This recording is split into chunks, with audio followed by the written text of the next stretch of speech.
On this edition of Alberta Dugout Stories, the podcast, we try to get to the bottom of all that's going on with RE/MAX Field in Edmonton and what the future has in store for it.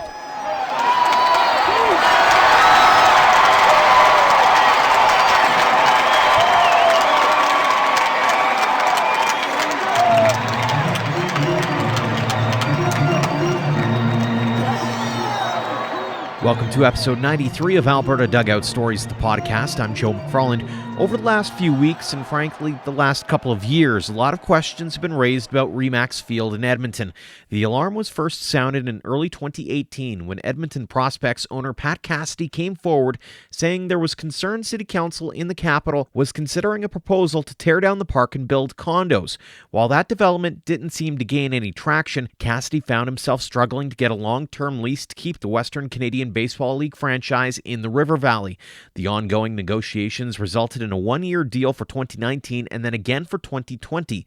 Amongst the news of the COVID-19 pandemic, another curveball as news surfaced the city had signed a 10-year lease agreement with another group led by former Edmonton Oilers defenseman and Alberta baseball player Dr. Randy Gregg. That led the Prospects to announce they would be moving to Spruce Grove for the 2022 campaign.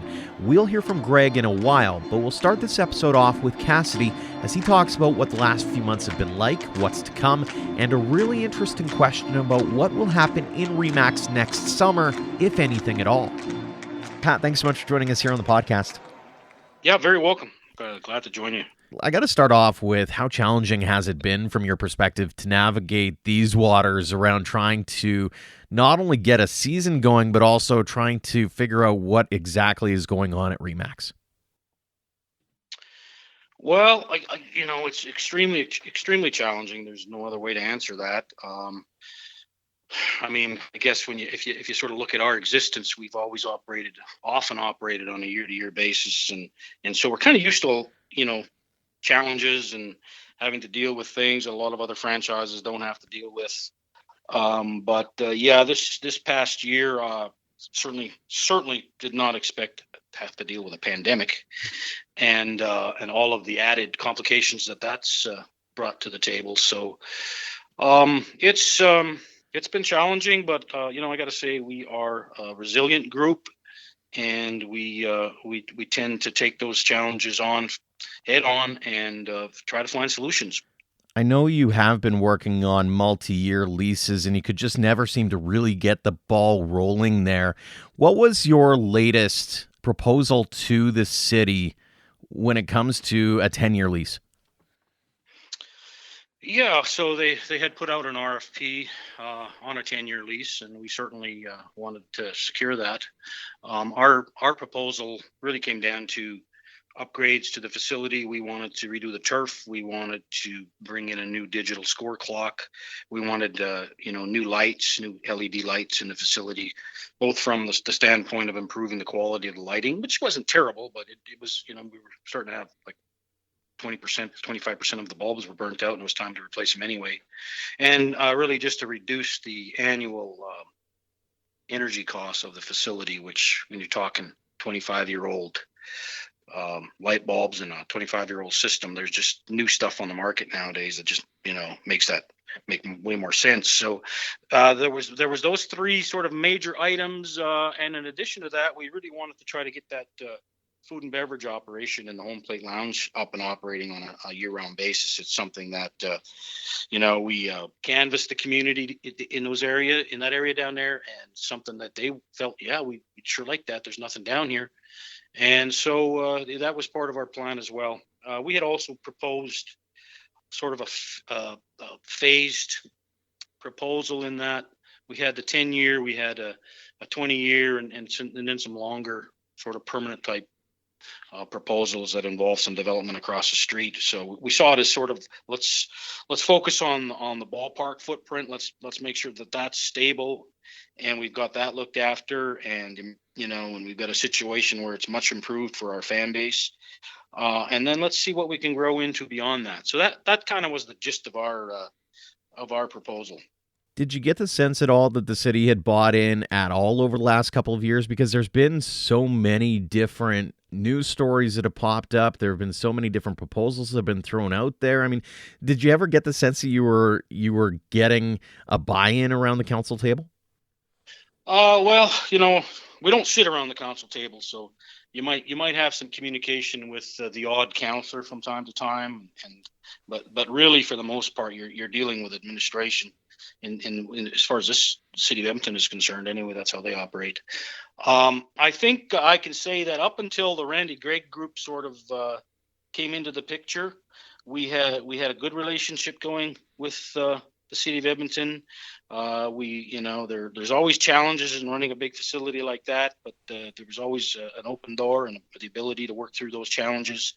And I would say, a little over 2 years ago, that kind of all sort of went in a totally different direction when a new party sort of entered the picture. And from that point forward, I would say, I think the writing became apparent at that time. Is that when you started to open up conversations around possibly moving the franchise or talking about what the next steps will have to be? Well, the thing people have to understand about Spruce Grove is we've always seen that as an exciting opportunity. There's so many things we like about Spruce Grove in terms of the demographics, location, just far enough out of the city, but still access to the city. There's many parallels in Spruce Grove with what's going on in Okotoks right now, and so we saw that as a great option and opportunity for this league. And I think the leadership of the league itself always wanted potentially another franchise up in this area to reduce some travel for the Fort McMurrays and ourselves for that matter. And so it's a lot of reasons why why a second franchise in the region made sense. I think what happened was as we were slowly working on that project, this may have expedited that, no doubt about that. Would you entertain the idea of being co-tenant within Remax? I think that's potentially suicidal for both parties. There's a lot of reasons why, in my mind, that doesn't make sense. And you have to understand that we've been living and growing organically. We've been growing this market for a number of years now. I mean, the first year we were in the ballpark, we drew under 6,000 fans for the entire season and lost $250,000. But managed to hang in there and continue to grow it year to year. But it's not like it went from 6,000 to 60,000 the next year. It's taken us since 2012 to go from 6,000 to 60,000. And so baseball fans, like anybody else, they've got busy summers, other things going on. There's a lot of competition for entertainment in Edmonton. What we found over the last few years is flex packs are a far more popular product than season tickets. And that's because, most fans can't commit to 28 games, 30 games, 56 games. They look at their lifestyle and their schedule and they go, you know what, we love prospects games. Let's go get one of those 10-game flex packs or a 6-game flex pack. So whether you're offering 2 schedules, so you got a total of, instead of 28 home games, now maybe you got 56 home games, that family is still only buying a 6-game flex pack. And now they might, we'll go to, 3 of these games and 3 of those games, which is great, but it basically dilutes and creates problems that way in terms of the bottom line, I guess, so to speak. But another facility, the other thing about the same facility, 2 teams operating out of the same facility, there are certain dates in baseball that get rained out, as we all know, but there are also certain dates where the fan base, they've had a busy weekend. The Monday night, Tuesday night, Wednesday night, they're going to think twice about going out to a ball game. So, in the baseball business, you try to focus most of your marketing efforts and promotions and those types of things on your Thursday to Sunday dates. That's your primary draw. And when you've got one team that are already consuming a big chunk of those dates, it's going to, basically you're going to have a lot of nights where you got a team out there and you've got all the operational staff out there, but you've got 500 people in the seats. So I'm not saying that it's not something that could work in Edmonton because of the market size. I'm not saying it's not something that could work in Edmonton 5 years from now. I just think it's not right now. And whereas a second facility 30 minutes away, there's a whole different dynamic there. Are you open to the notion of opening up that territorial right that you have? Because that's one of the questions that has popped up over the last few days here is, hey, you have the territorial right over the Edmonton region. Are you open to having that opened up for a second team in the Edmonton region? I've sort of let it be known that, everything's for sale. But so far there's been no offers. Is that just to basically say that nobody has come forward saying we want that second team, but if the option does come up, you're willing to look at it essentially? Somebody came and put a reasonable offer on the table, we would look at it. But so far that's not happened. So it's not an option for us right now. Understood. Now, there is one question mark that's been lingering over the last little while, and it is that you are moving to Spruce Grove for 2022, but what about 2021? What do you have in mind for that? So we were hoping, we had made a proposal to the city of Edmonton, sort of when this pandemic situation started, probably back in March sometime, with and floated the idea of maybe extending that 5th-year option year to a 6th-year option year, so we could, if the season was canceled, roll our current situation into next year, which would help us address our season tickets and our flex pack sales, as well as our deals that we have in place.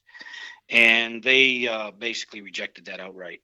I think it was part of a hardline negotiation tactic, but it was rejected. So we're looking at other options. We're going to give ourselves probably till August 1st to find another option. And if there are no options, if we've got nowhere to play next year, we'll go back to the league and request a leave of absence for a year until we can get Spruce Grove up and operating. So when it comes to 2022, I know you're an entrepreneur. I know that there's that level of optimism that you kind of need to be in that line of work. How excited are you about the notion of bringing a team with some sustainability to it to that area heading into 22? Extremely excited. Every day something new happens on that front, and people step up to the plate and say, hey, we want to get involved. The beauty of that project is you get to start with a fresh piece of paper, blank slate. We've got some trees, and we've got a certain configuration of this land, et cetera, and whatnot. So you got some certain realities to deal with, but you're really able to sort of bring forth a lot of new concepts and new ideas to a development that sometimes are challenging and hard to do when you've got a facility and infrastructure that's already in place. And so this just opens the door wide open to everything and anything. And we've got some pretty exciting ideas and concepts that are going to be incorporated into this ballpark. We look at it as a regional ballpark.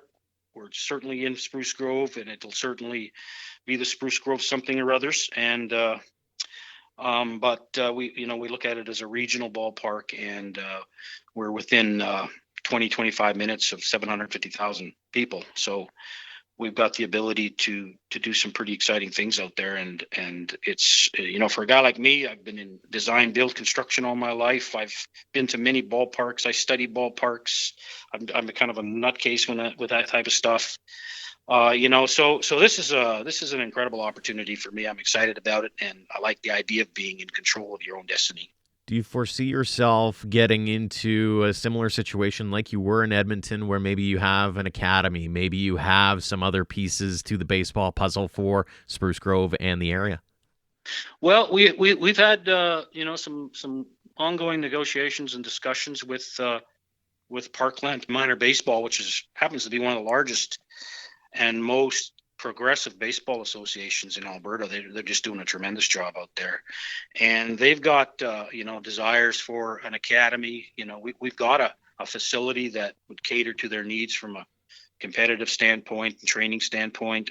Yeah, so it's something we're working on, and something they're giving some serious consideration to, and it's one of those items that we'd like to incorporate into the synergy of this development. When you look at your story versus maybe the story that developed down in the Calgary area 15 years ago about, and you saw out of the Calgary Dogs become the Okotoks Dogs, have you leaned at all on John Arcandia as kind of maybe to say, hey, what did you do in this situation, that kind of thing? What have the conversations been like? John is a tremendous resource. He's a very intelligent guy. He's got some incredible experiences, and he's built an amazing story down there with what's going on in Okotoks and their ballparks and facilities, et cetera, and whatnot. So you would have to be crazy not to, to throw ideas and bounce ideas off of John and talk about things. And he's an incredibly supportive guy. And we've as this thing sort of started playing itself out, my phone rings on a fairly regular basis, and I see John Arcandia's name come up. So, there's been a fair bit of communication going on.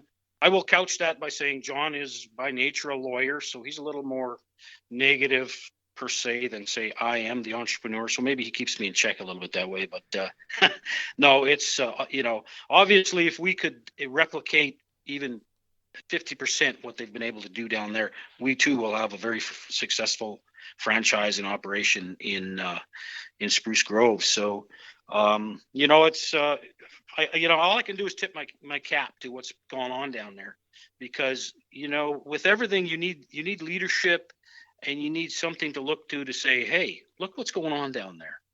We got to start thinking outside the box over here, and let's see what we can do. And so that's the great thing about competition and new ideas. And it's you're absolutely right. John's a tremendous asset to our league, and if you don't rely on him and touch base with him on certain things, it's not really what you should be doing. As much as we'd all love to be playing and watching baseball right now, do you view the next couple of months here as a bit of an opportunity to take a foot off the gas and maybe kind of reassess where everything is at, but also be able to plan for the future and maybe focus in on it just a little bit more? Well, I don't know if I'd say we're going to take our foot off the gas. We're basically just jumping in a different car, and we're going to keep the same pressure applied to the gas pedal. We're just going in a little bit of a new direction, a different direction. I used to be in the construction business. I've told many people that you spend as much time and effort planning a facility as you do building it. It's like you actually pre-build it on paper in your mind. You go through that exercise. It can take months. And then finally, it's like, here's the blueprint. And then you give it to your production group, and away they go. So there's all of that we're currently working on right now. And to be quite honest, to me, that's the fun side of all of this stuff, is the ability to take a blank slate of paper and create and then have different people come into the picture and tell you they want to get involved, and you try to plug them in. So we welcome that. Anybody that's interested in finding out what we're doing in Spruce Grove and wants to get involved, we've got some pretty exciting concepts going on out there, and we welcome that. Do you find yourself learning a little bit more each day, whether it's through, business and politics, or whether it's through being able to plan something with this blank slate that you now have? I think the thing about life is it seems like you never have to stop learning. And so, we're always learning, and, you get thrown new challenges and things maybe you hadn't anticipated. So the first part of that process is usually doing some sort of research and trying to figure out, okay, let's learn about it first. I mean, you look at the pandemic situation, this first month and a half, that was nothing more than we have no idea where this is going, where it's headed. We need to learn. And then once we learn something, now we can start to plan. And that's the same situation in Spruce Grove with the new ballpark. I got my guys, our team we're out researching. We're looking at various facilities. What are they doing over there? What are they doing over there? What have they done over there? So that we can, when we finally put this thing together, we've got a state-of-the-art, cutting-edge facility, and it caters to the fan base, and it provides more reasons for people to come and enjoy baseball, but maybe some other things that are associated with it. And, we see it as a community gathering center. And I think that whole community gathering center is probably the biggest factor in the success of the Okotoks Dogs. So we certainly don't want to miss the boat on that issue for sure. I was going to ask about that side of it, especially getting that blank slate, not just from a land perspective, but also getting a bit of a blank slate when it comes to the politics side of it as well. What kind of buy-in have you had from Spruce Grove? What kinds of conversations have you had so far with the community at large? Well, it's been 98.9% positive. Of course, there's those that we got a few trees that we got to knock down, so we got to deal with that. But just tremendous optimism, tremendous support, tremendous yes. We want to do whatever we can to help make this go. We want a WCBL franchise in this community. So the mayor's been, the mayor's a sports guy and a baseball guy, and his son's been involved in baseball all his life, and so he it's a no-brainer for him. He's all over it, and the administration has been very supportive and sort of helping us through the process and pointing us in the right direction. And so it's been very collaborative, and so far we've been moving along very constructively. And I think 2022 for a ballpark to be operating is aggressive, but I think it's possible given what's going on. Final question for you here, Pat. What excites you the most about 2021 and beyond? Well, I guess obviously the situation in Spruce Grove. I think the league itself. I realize we're shut down right now, but we're also working on another project that's we're going to come up with a name for it, but it's a legacy project, and basically it's a program designed to help solidify and strengthen our league. We want to involve government. It's about tourism. It's about creating some stimulus. It's about economic diversification, community enhancement, and healing. I mean, our league has got so many attributes that just tap right into, the entire fabric of Alberta and Saskatchewan, and we just need to find a better way to articulate that and get that message out across the provinces. And we've got a meeting coming up next week with one of the ministers in Edmonton here. And so while we've got some downtime and we can start focusing on some bigger picture stuff, we see this as an incredible opportunity to sort of take our league to a new level.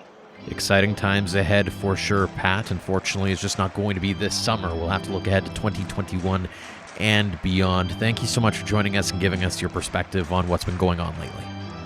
All right, you're most welcome. Thank you. Now, as mentioned, the lease was signed by a group headed up by Dr. Randy Gregg. Best known for his time with the Edmonton Oilers, he's no stranger to the baseball parks of his hometown. He was a pitcher for the Alberta Major Baseball League's Edmonton Tigers in the 1970s. I reached out to Gregg last week to clear the air about what he's hoping to accomplish with the lease and when he plans to approach the Western Canadian Baseball League about not only getting a franchise, but also the challenges around the territorial rights held by the prospects. Randy, thanks so much for joining us here on the podcast. It's my pleasure, and nice to be here.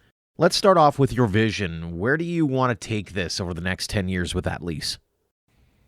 So really, we've talked about a lot of things, and we really have 4 criteria. First of all, the Edmonton prospects have done a good job providing a really good level of baseball for people to go down. Unfortunately, they haven't been able to expand to the level that the city is interested in, but still there's a good group of 1,500 or 2,000 people go down and watch many of the games. So the first thing is we would like to be able to offer an opportunity for the Edmonton prospects to continue to play in the WCBL in the future years. We've given what we thought was a fantastic offer where we would spend close to $500,000 putting the infrastructure upgrades up. The field turf right now is falling apart. It's a danger to the players that are out there. The scoreboard is archaic. And so to really improve and sort of optimize the fan experience, there has been an investment that was supposed to be and should have been made many years ago, and we're willing to do that. We also have given the prospects owner the option of no overhead costs and just revenue sharing, something we think is really reasonable, and we'll wait and see. If he Unfortunately, I think the prospects have been thinking for the last 2 or 3 years of going to Spruce Grove and building a new facility. I wish them well. If that works out well for them, that would be a nice addition to the league. But certainly our goal is to keep the prospects there. The second component, there's a very, very major cost to keep that facility going. And if you are going to pay your bills, which I think most good businesses do, you need to raise enough money. And so we'd like to be able to see whether the WCBL would have a second team at Edmonton. There was a team in Brooks, Alberta, 8,800 people. And so we think of, with a city the size of Edmonton, 970,000 people, that two teams could really do quite well there. It's only a short season. It's a summer collegiate baseball league, lots of energy, lots of excitement. And we'd love to be able to have fans say, it's a Tuesday night. I think there's a ball game going on. I want to go down, have some fun, well organized, local, affordable tickets for families to come. And so that would be another goal, is to have two teams down there that would be able to create a rivalry, a lot like the Edmonton Huskies and the Edmonton Wildcats in football. It works very well in that regard. It's not professional baseball, but it's really exciting baseball for people to watch. The third part, though, is really an important one. And, we have pockets of amazing minor baseball organization around Edmonton, in the Edmonton area, in places like Sherwood Park and St. Albert, Spruce Grove, and so forth. And so these pockets are doing a great job in developing these young people. And hopefully a lot of our young Edmonton kids are going on to scholarships down in the States and having a nice career in baseball.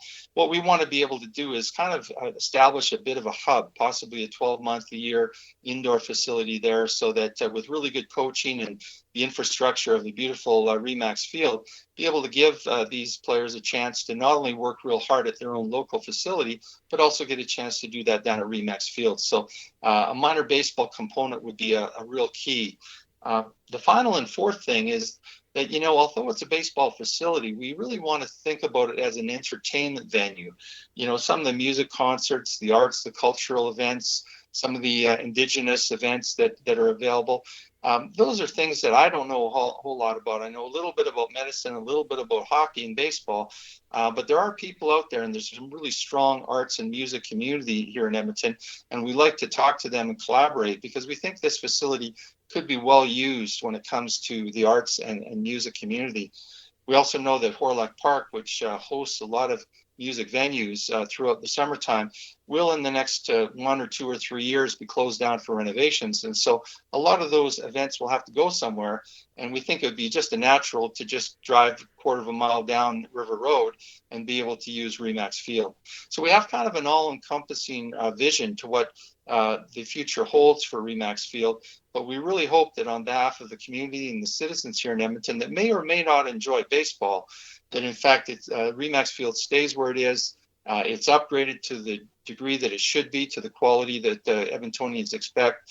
And we put a lot of exciting baseball and other events in there. I know there were a lot of rumors flying around about what was being proposed originally, like a AA minor league baseball franchise. Was that ever in the cards, or were you just kicking tires on that possibility?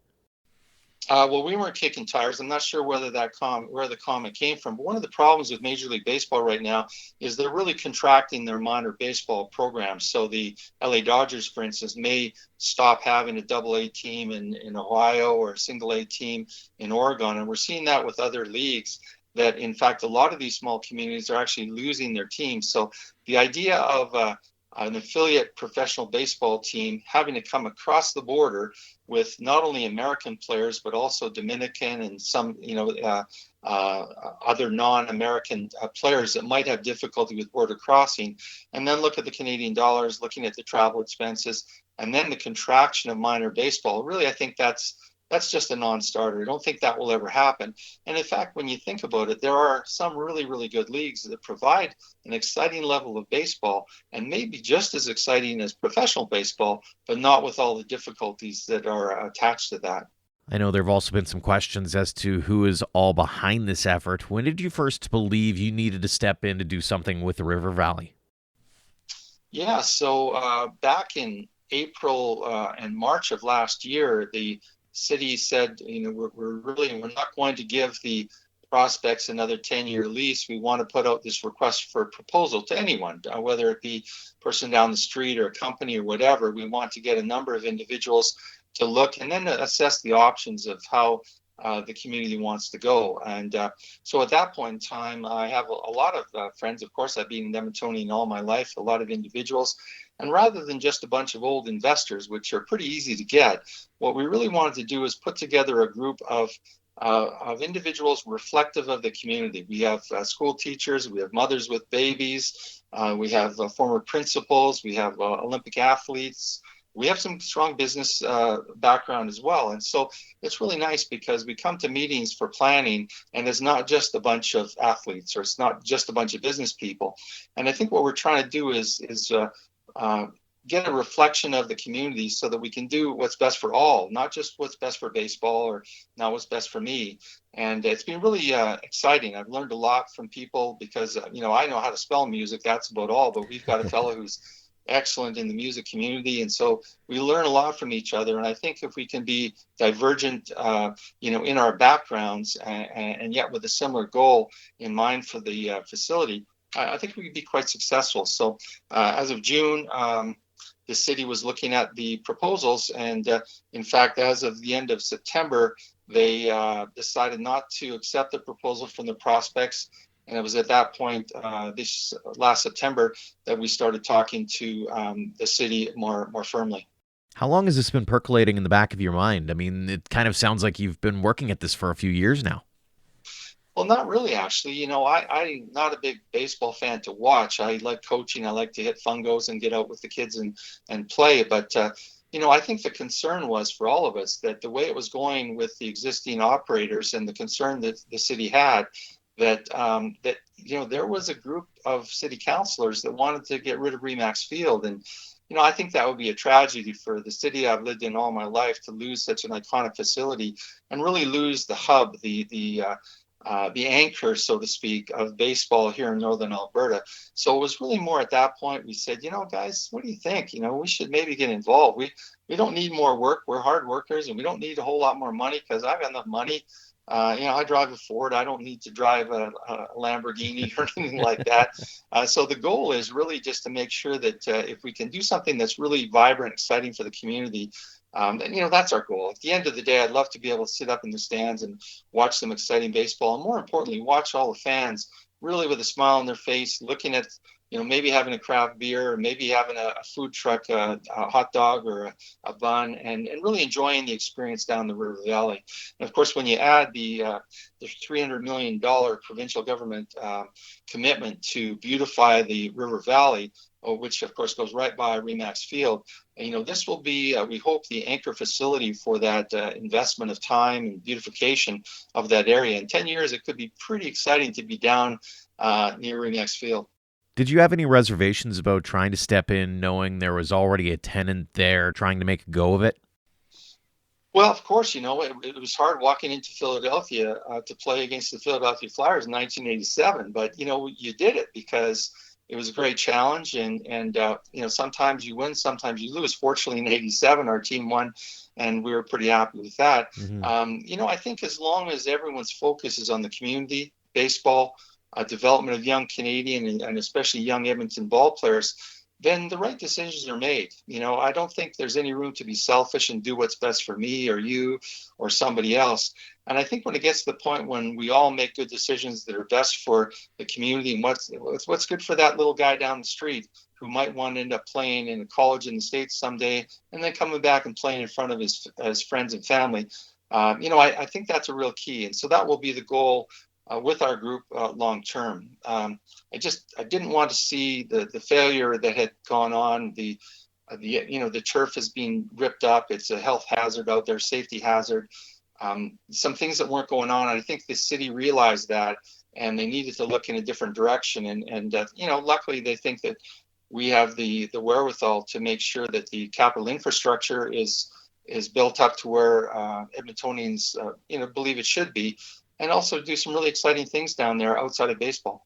Speaking of the baseball side of it for one more second here, you do have another hurdle that you'll have to cross at some point, and that is getting a franchise in the Western Canadian Baseball League. Do you have any timeline in mind on when you'd like to be able to make that presentation and make that pitch to see if you can get that second team in the Edmonton area? Yeah, of course, we'd like to do it yesterday, and we've been talking to a lot of people. And of course, to be honest with you, I think that possibly if I was a Prospects fan, I would feel kind of betrayed that they would leave the city and want to go to Spruce Grove. It sounds like they're being kicked out. They have a wonderful, wonderful option, a very financially lucrative option to be able to stay. But, the good thing about life is you can only dictate what you can decide on. And so we'll do what we can to try to entice them to play. And if that's not the case, we'll try to get a franchise. We think there's, as I mentioned before, a really good opportunity to have the two teams down there. I think Terry Jones said it right in one of his articles that the city the size of Edmonton deserves two teams, and what a fantastic facility. So we're going to work hard to do that, but we can't force people to do something they don't feel comfortable with. And so we'll just keep on working hard in that regard. Do you foresee yourself getting involved in something along the lines of what's happened in Okotoks, where they put together, I know the Prospects had an academy, but is that something that you've thought of as well, or is that still kind of too early to tell? Oh, absolutely. That's the third component of our vision, and that's to develop a minor baseball organizational development program, and not in competition, but in combination with the really good programs we have around the city, to be able to develop and build an indoor facility. In the shoulder areas, the WCBL goes really hard in June and July. But April, May, a lot of our young kids are out playing, and can you imagine the smile on the face of a little guy who's trying out for a team in his league, and he comes to get to practice at Remax Field. So this is not exclusive. We don't want this just to be with collegiate baseball. We want this to be very inclusive in the community, both with minor baseball, boys and girls. Slow pitch. Can you imagine the fellows that play slow pitch get a chance to go down and play, their finals or a tournament in Remax Field? We want the facility to be used, and used a lot by not just one team, but by the community. And I think that's why the city was quite excited about this opportunity. Have you had any conversations at all with the Edmonton Collegiate Baseball Club, the new trappers of the Canadian College Baseball Conference? Yeah, absolutely. In fact, I spoke at their banquet this year. They had a fundraising banquet, and I was able to speak. Their coach, Ethan Elias, a wonderful young man, and he's just got a real vision for baseball. He's got a great experience. I think he does a really, really good job with young folks. And, I can't say I have such an affinity there, but here's young university and college players playing the sport they love. It reminds me of the hockey days when I was lucky enough to play with Claire Drake and be able to get my medical degree. So, yeah, the UCBC, we hope, will be a big part of this. And they're run with such ethical people and individuals who, again, what they want is they want the best for these young players. So we really think that they'll be a big part of this. How important is it to you to keep this thing on the rails for the community, knowing that there is that faction believing it's time to tear down the stadium and move on with life? Yeah, well, we want to make sure that doesn't happen. And of course, an anchor tenant would be an important component of that. But, it would be hard to take St. Albert and Sherwood Park and put them together to collaborate. It might be hard with Northeast Zone and South Jasper Place to come together. But all of these young kids have a goal in mind. And, of course, the goal in baseball will likely be a college scholarship in the States, or at least the best experience they can have in baseball. And so we think that in combination, we might be the glue to bring these groups together to say, sure, we want to win, we want St. Albert to win the national championship, things like that. But really what we want to do is we want to give these young players a chance to develop their skills, go back to those communities, work hard with their teams. And with Remax Field just being such an iconic facility, we think we might be able to do that. So that will be good not only for all of those community baseball programs, but more importantly for those young boys and girls. What's it mean to you to try to put your best foot forward on this? Because I know you also had a baseball career way back when. Yeah, baseball was always my sport. I was a much better baseball player than hockey player. The problem was by the time I got good enough to get a scholarship in the States, I was in medical school. So I didn't think the University of Alberta was very excited about me going down to play baseball halfway through my medical classes. So I decided to pick a different sport instead, and that tended to work out okay as well. So yeah, I think it's really important. I love the fact that, here we've got the mental health concerns, the COVID putting lots of stress on people, and, recreation. I've got patients that can't wait to go out and run for 5 miles every day, and that gets them through the stressful time in their life. Well, when we transfer that into our younger population, whether it's music, arts, or drama, ballet, hip hop, doesn't matter, or baseball, doesn't matter to me. we really, as community citizens, want to give these people a chance to excel in whatever they want. Now, I don't know anything about hip hop, so I'm sure as heck not going to teach them how to dance. But what I can do in my small way with our group is to give them the opportunity to be the best they can be in the field of baseball. You mentioned concerts, but what other kinds of things do you foresee going into that area so that it becomes more than just a baseball stadium? Yeah, well, the problem with Edmonton is that we have 4 or 5 months of a lot of snow, and it's really hard to get that snow off, and at 20 below it doesn't work. So a big part of our goal will be to have an indoor facility that will augment the existing baseball field.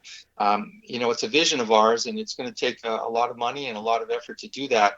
But we really think during those shoulder seasons, so March, April, May, before the summer collegiate baseball season starts, to have these young people down there, gaining skills, having good coaching, and then after the season is over in the middle of August, September, October, to potentially do that. When I played, you played in the middle of summer, and then you stopped and you went on to play hockey. But now we've got a lot of young men and women who are committed to playing baseball as their sport 12 months a year. So we want to be able to give them an opportunity of doing that. There's an indoor facility down near Foothill Stadium that's done a wonderful job doing just that.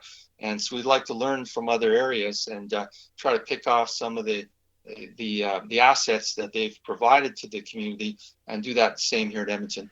If you were to put out your crystal ball and look ahead 10 years down the road, how are you going to gauge success out of this? People have always asked me that before when, you coach a hockey school and things like that. What's your goal? I say, well, one child smiling. Of course, they say, no, what's your real goal? And how much money you buy? I said, one child smiling.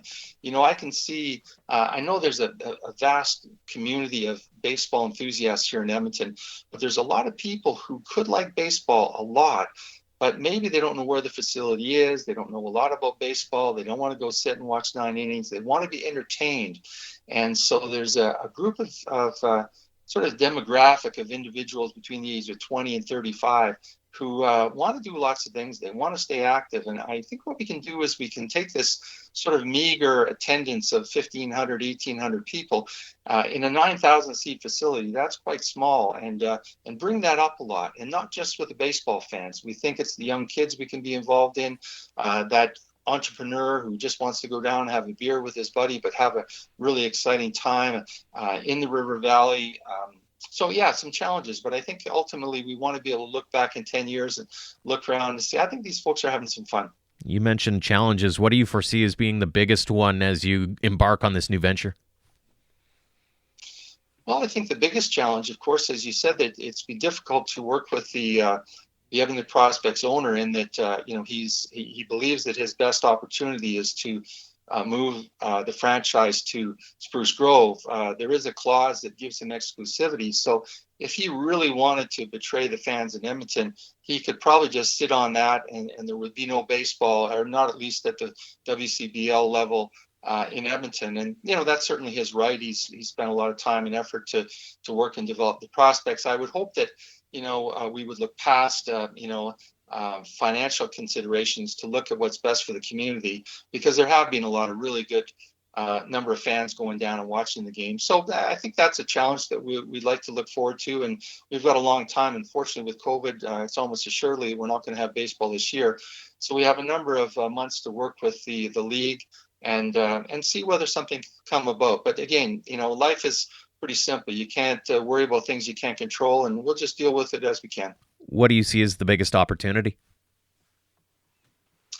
Well, I think the biggest opportunity, and it's interesting, my daughters were big into speed skating, and they had a wedding down in Phoenix. And so all these speed skaters came down, and we went to an Arizona Diamondbacks game. And I'm sitting there excited as anything watching baseball. And there was 4 of them that were sitting there just looking like, what is this? What is going on? So I said, girls, move apart. I'm going to sit in between you. Now watch what the second baseman does when the pitch is a curveball. Watch where the ball comes out of the hand of the pitcher. When it's hit to the left field, look what the second baseman does. And they say, God, baseball is a great game. And I said, sure is. We just have to teach you. And so what we want to be able to do is, and everybody knows the game of baseball, but the nuances are difficult. So we hope that if we can create an entertainment experience so that people want to come down who maybe aren't just baseball fans, and say, damn, this was fun. The beer was cold. The food was great. It wasn't very costly. parking was okay, and geez, I know a lot more about baseball now. I think that will be the challenge, and I think the biggest reward for all of us, that we can turn more people in the community into fans of the game of baseball. Randy, appreciate your insight and willingness to add a little bit more context into the conversation being had right now. Thanks so much for joining us here on the podcast. Yeah, my pleasure. Thanks again to both Pat Cassidy and Dr. Randy Gregg for joining us this week. We'll keep you updated on any developments on this story as they happen. We'd also like to take a moment to thank all of you for downloading and listening. If you haven't already, leave us a rating and review if you can on your podcast provider of choice. Those actions help spread the word. Until next time, thanks again for all of your support, no matter the platform, of Alberta Dugout Stories.